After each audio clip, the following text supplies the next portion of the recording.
السلام علیکم ورحمۃ اللہ وبرکاتہ۔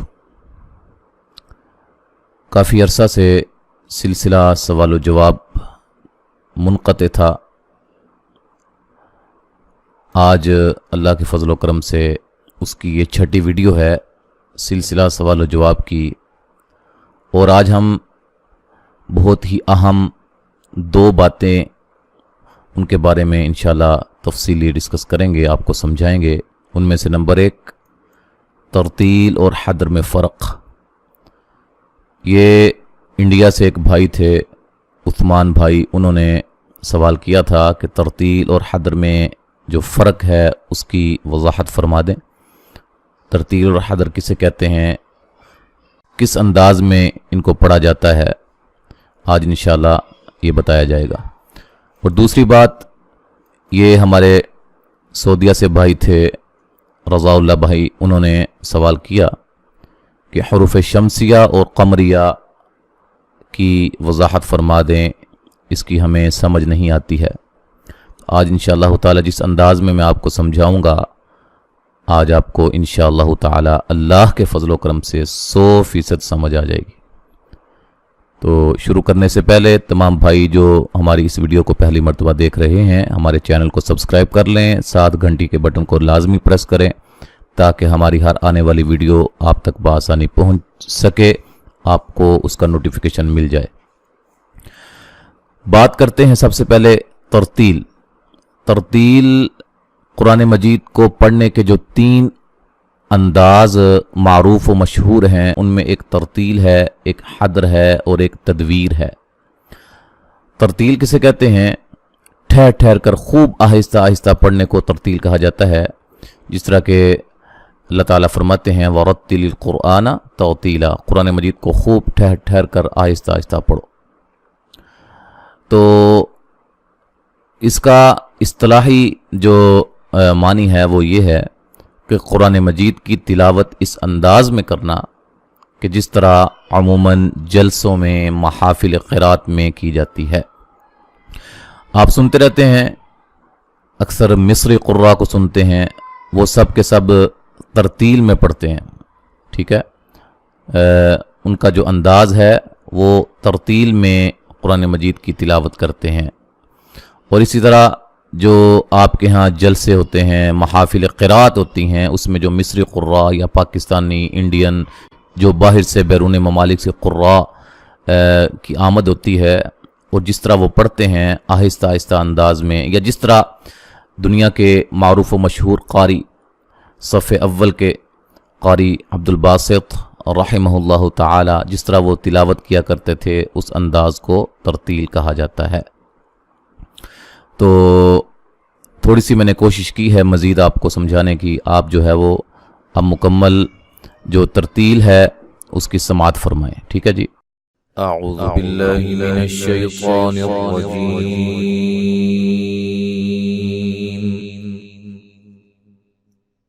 بسم اللہ الرحمن الرحیم۔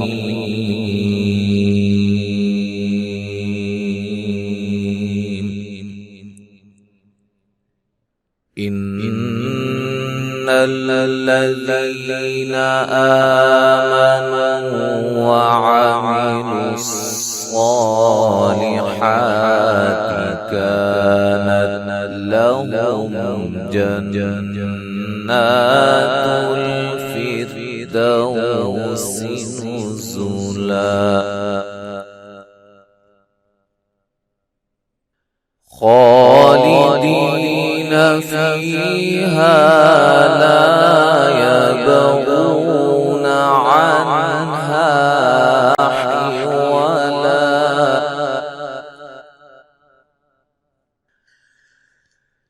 قل لو كان البحر مدادا لكلمات ربي لنفد البحر قبل أن تنفد كلمات ربي ولو جئنا بمثله مددا قل إنما أنا بشر مثلكم يوحى إلي أنما إلهكم إله واحد فمن كان يرجو لقاء ربه فليعمل عملا صالحا ولا يشرك بعبادة ربه أحدا. اب بات کرتے ہیں حدر کی. اور حدر جو ہے یہ تیسرے نمبر پہ معروف و مشہور جو 3 انداز ہیں ان میں سے یہ تیسرے نمبر پہ ہے کہ قرآن مجید کی تلاوت اس انداز میں کی جائے کہ جس طرح تراویح میں قرآن مجید کو پڑھا جاتا ہے. آپ الشیخ عبد الرحمن السدیس الشریم یا دیگر عرب کے جو قراء ہیں جو حرم کے امام ہیں مسجد نبوی کے امام ہیں ان کی قرات کو آپ سنتے ہیں بالخصوص رمضان المبارک کے مہینہ میں. تو وہ جو انداز ہوتا ہے قرآن مجید کو پڑھنے کا اس کو حدر کہا جاتا ہے. ٹھیک ہے, قرآن مجید کو قدر تیز پڑھنا اور تجوید کے قواعد کے عین مطابق پڑھنا جس طرح کے تراویح میں پڑھا جاتا ہے اور اس کو ہم حدر کہتے ہیں. اور ان کے درمیان میں ترتیل اور حدر کے درمیان میں ایک اور درجہ ہوتا ہے اس کو تدویر کہتے ہیں. اور وہ انداز کون سا ہوتا ہے جس طرح ہم عام طور پہ نمازوں میں پڑھتے ہیں آہستہ آہستہ. حدر سے آہستہ ہوتا ہے, ترتیل سے قدر تیز ہوتا ہے لیکن تجوید کے قواعد کے مطابق. تینوں میں تجوید کے قواعد کو مد نظر رکھنا ہے. تجوید کے قواعد کی خلاف ورزی وہ لحن کہلاتی ہے. انشاءاللہ تعالیٰ کبھی موقع ملا تو اس حوالے سے بھی ایک ویڈیو انشاءاللہ بنائی جائے گی. تو حدر کا کیا انداز ہے جیسا کہ میں پہلے بتا چکا ہوں. عرب کے جو قراء ہیں سعودی عرب کے کویت کے مشاری ہیں بہت مشہور ہیں راشد العفاسی جو جس انداز میں وہ پڑھتے ہیں اس کو حدر کہتے ہیں. تو مزید تھوڑا سا میں آپ کو پڑھ کے سناتا ہوں. اعوذ باللہ من الشیطان الرجیم بسم اللہ الرحمن الرحیم. إن الذين آمنوا وعملوا الصالحات كانت لهم جنات الفردوس نزلا خالدين فيها لا يبغون عنها حولا قل لو كان البحر مدادا لكلمات ربي لنفد البحر قبل أن تنفد كلمات ربي ولو جئنا بمثله مددا قل إنما أنا بشر مثلكم يوحى إلي أنما إلهكم إله واحد فمن كان يرجو لقاء ربه فليعمل عملا صالحا ولا يشرك بعبادة ربه أحدا. اگلا سوال بڑا اہم, حروف شمسیہ و قمریہ اور قمریہ. شمسیہ اور قمریہ حروف کے بارے میں آج انشاءاللہ تعالی بڑے ہی آسان انداز میں آپ کے اذہان کے مطابق میں سمجھانے کی کوشش کروں گا. اصل میں میری جو ویڈیوز ہوتی ہیں وہ ہر اس عامی شخص کے لیے ہوتی ہیں جو بالکل شروع سے کچھ سیکھنا چاہتا ہے اور بہت ہی آسان انداز میں سکھلاتا ہوں. اچھا یہ دیکھیں, یہ ایک کلمہ ہے الشمس. अश्शम्सु, इसका तर्जुमा उर्दू ज़ुबान में सूरज होता है। अश्शम्स का मतलब क्या है? सूरज। और एक दूसरा कलिमा है अल क़मर, इसका मतलब है चांद। ठीक है, अश्शम्सु सूरज, इससे ही निस्बत दी गई हुर्फ़ शमसिया। अल क़मरु चांद, अल क़मरु से क़मरिया। ठीक है, हुरूफ को निस्बत दी गई। अब इसको हम समझते हैं। ये देखें, ये शुरू में जो अलिफ लाम आपको नज़र आ रहा है, यहाँ भी है और यहाँ भी है। फ़र्क क्या है कि ये लाम जो है ये पढ़ने में आ रहा है, अल क़मरु लाम पढ़ने में आ रहा है, और इसका लाम पढ़ने में नहीं आ रहा। अश्शम्सु, इसको अल शम्सु नहीं पढ़ रहे हम, अश्शम्सु। ये क्या वजह है? यही आज का हमारा सवाल है, इसका जवाब इंशाल्लाह हम तलाश करेंगे। ये जो अल है ना, अलिफ लाम, यहाँ भी और यहाँ भी, हम इसको तशबीह देते हैं सितारों से। जो आसमान के ऊपर सितारे होते हैं ना, तारे जिनको हम स्टार्स भी कहते हैं, उनके साथ अल को तशबीह देते हैं। अल समझें कि सितारे हैं। ठीक है, और उसके बाद जो आने वाले हरूफ हैं, ये शीन है, इधर क़ाफ है, इनको हम तशबीह देते हैं सूरज से। ठीक है, या चांद से। अब अक्ल इंसान की क्या कहती है कि जब सूरज निकला होता है, जब सूरज निकला होता है तो सितारे नज़र आते हैं? नहीं आते। ठीक है, सितारे बिल्कुल नज़र नहीं आते हैं। लेकिन जब चांद निकला होता है तो सितारे नज़र आते हैं। ठीक है, यानी कि जब अलिफ लाम गोया के सितारे, ठीक है, इसके बाद जो आने वाले हरूफ हैं उनको हमने तशबीह दी है सूरज और चांद के साथ।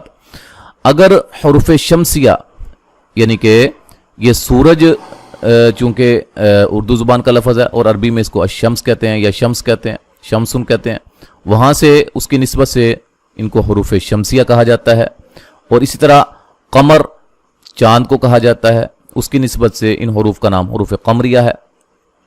अब इस मुकम्मल पेज को समझते हैं, यानी कि अलिफ लाम के बाद अगर हुरूफ़ शमसिया में से कोई आ जाए, हुरूफ़ शमसिया में से कोई हरफ आ जाए, गोया कि सूरज आ गया, और उसके आने के बाद ये जो चांद तारे हैं वो नज़र नहीं आएंगे।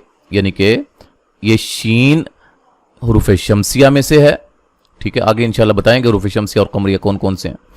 और शीन जो है हुरूफ़ शमसिया में से है, और उसके बाद जो अलिफ लाम का लाम है वो पढ़ने में नहीं आएगा, गोया कि वो सितारे गायब हो गए सूरज के निकलने के बाद। अच्छा, इसी तरह हुरूफ़ क़मरिया हैं। ये जो क़ाफ है ये हुरूफ़ क़मरिया में से है। ठीक है, अलिफ लाम को हमने तशबीह दी है सितारों के साथ, और उसके बाद आने वाले हुरूफ को हमने तशबीह दी है यहाँ जो है वो चांद के साथ। तो चांद की मौजूदगी में, चांद के तुलू होते ही, यानी कि जब चांद तुलू होता है, निकलता है, रात का टाइम होता है, तो सितारे भी हमें नज़र आते हैं। तो जब अलिफ लाम के बाद हुरूफ़ क़मरिया में से कोई हरफ होगा तो उसका लाम जो है वाज़े होगा, पढ़ने में आएगा, यहाँ जो पढ़ने में नहीं आएगा। ठीक है जी, हुरूफ़ क़मरिया अगर अलिफ लाम के बाद आ जाएंगे तो फिर अलिफ लाम का जो लाम है वो पढ़ने में आएगा। उम्मीद है ये सारे जो है वो आपको समझ आ गई होगी सारी बात की। अब जो है मज़ीद इसको हम समझते हैं। अल क़मर, इसका मतलब चांद है। ठीक है, इसी निस्बत से हमने उन हरूफ को हुरूफ़ क़मरिया कहा है कि जिनके आने पर अलिफ लाम का लाम पढ़ने में आता है। ठीक है जी, और वो तादाद के हिसाब से कितने हैं? 14 हैं। ठीक है जी, और वो कौन कौन से हैं? ये एक मजमुआ है, इसको आप अच्छी तरह याद कर लें। इब्गी हज्जका व खफ अकीमह, ये एक मजमुआ है। अब इसके अंदर ये 14 हरूफ जमा है। ठीक है, ये देखें, हमजा, बा, गैन, हा, जीम, काफ, वाव, खा, फा, आइन, कॉफ, या, मीम, हा, ये टोटल कितने हरूफ बनते हैं? ये 14 हरूफ बनते हैं। ठीक है, यानी कि अलिफ लाम के बाद हुरूफ़ क़मरिया में से कोई हरफ आ जाए तो उस अलिफ लाम का जो लाम है वो पढ़ने में आएगा। ठीक है जी, अब दूसरी तरफ हम समझते हैं अशम्सु, हुरूफ़ शमसिया के बारे में। अशम्सु का मतलब सूरज होता है, उसकी निस्बत से हम इन हरूफ को हरूफ शमसिया कहते हैं और इनकी तादाद भी 14 होती है। और वो कौन से हरूफ हैं? वो ये जो हरूफ हैं ये वाले, इनके अलावा हरूफ तहजी जो कि अरबी के 29 है ना, अलिफ से लेके या तक तमाम हरूफ, उनमें से अलिफ को हम साइड पे कर देते हैं, ठीक है, अलिफ बा वाला अलिफ को शुरू जो है वो माकबल के ताबे होता है, ठीक है जी।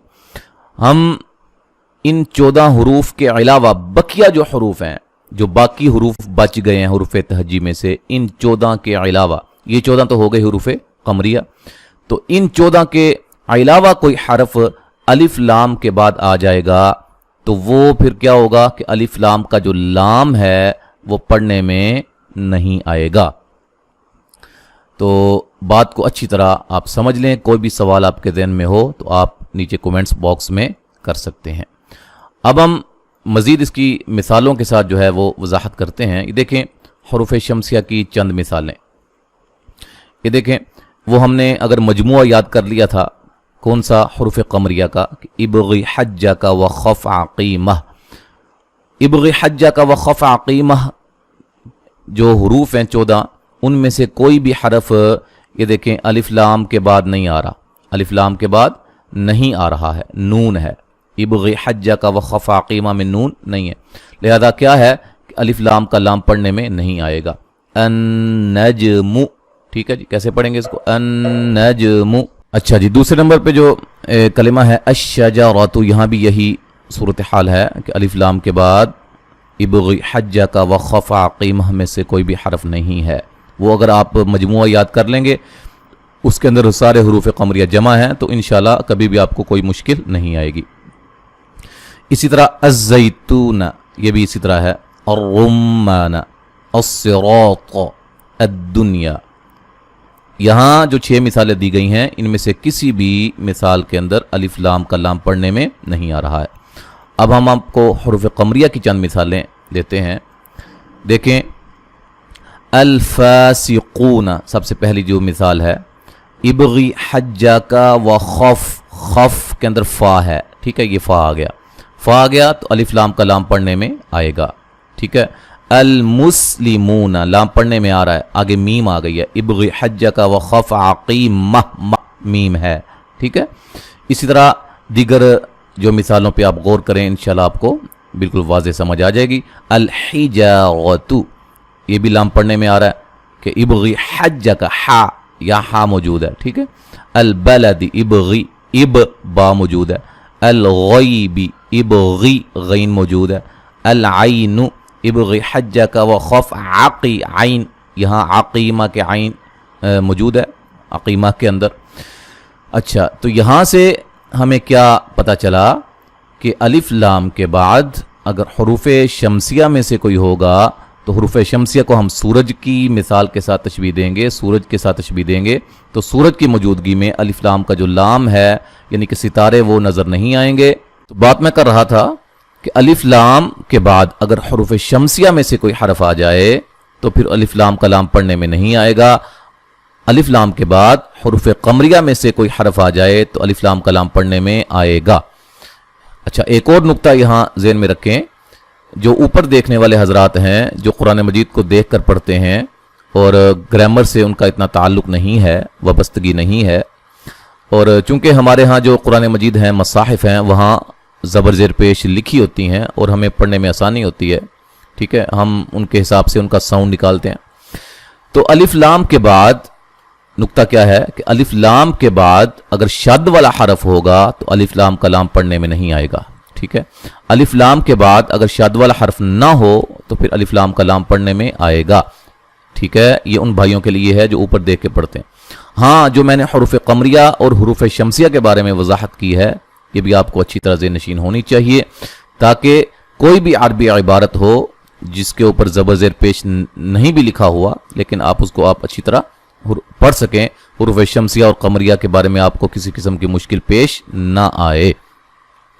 तो उम्मीद है कि आज का हमारा जो ये सबक था, आज की हमारी ये वीडियो थी, आपको इंतहाई पसंद आई होगी, आपको समझ भी आई होगी और अब आप पर आपका हक बनता है कि आप इसको वीडियो को लाइक भी करें और इसको आगे शेयर भी करें تمام احباب جو آپ کے فیملی ممبرز ہیں یا دیگر جو قرآن مجید کو سمجھنا چاہتے ہیں ان کو آپ بھیجیں، اس کو فیس بک میں شیئر کریں، واٹس ایپ میں، دیگر جو ہے وہ جہاں جہاں بھی شیئرنگ ہوتی ہے وہاں ان کو شیئر کریں تاکہ زیادہ سے زیادہ لوگ قرآن مجید کو سیکھیں اور قرآن مجید کو سمجھنے میں سیکھنے میں ان کو آسانی ہو۔